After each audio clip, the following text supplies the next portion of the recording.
আমাদের ইউটিউব ভিডিওতে কোনো নতুন বন্ধুদের ভিডিওতে ভিউ আসে না। 5টা 10টা 15টা 20টা 25টা 30টা মনোজোর বড়জোর 100টা আসে।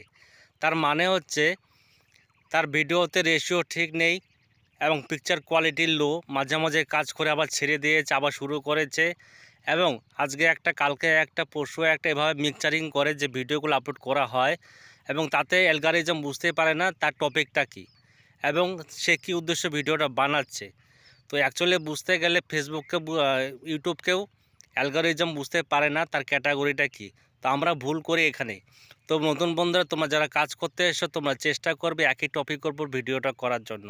তাহলে অ্যালগরিদম ইউটিউব বুঝতে পারবে যে তুমি এই বক্তব্য এই বিষয় নিয়ে আলোচনাটা করছো।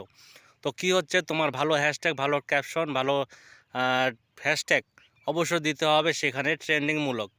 যে আলোচনার বিষয়টা কী সেই বিষয় ভিত্তির উপরে ভিডিওটা করলে পরে তোমার ভিডিওতে কিন্তু অটোমেটিক ভিউ, রিচ, এনগেজমেন্ট সব কিছু বাড়াই দিতে পারে ইউটিউব চ্যানেল। তো এটাই বলছি, যেটাই করো না কেন ক্যাটাগরি সিলেক্টের উপর ভালো করে ভিডিওগুলো ট্রেন্ডিং করার চেষ্টা করবে, ট্রাই করো এবং বিভিন্ন মানুষের ভিডিওগুলো দেখার চেষ্টা করো তারা কী কী নিয়ে ভিডিওটা করছে এবং কী কী হ্যাশট্যাগ ইউজ করছে, কী টপিক আলোচনা করছে। ঠিক আছে?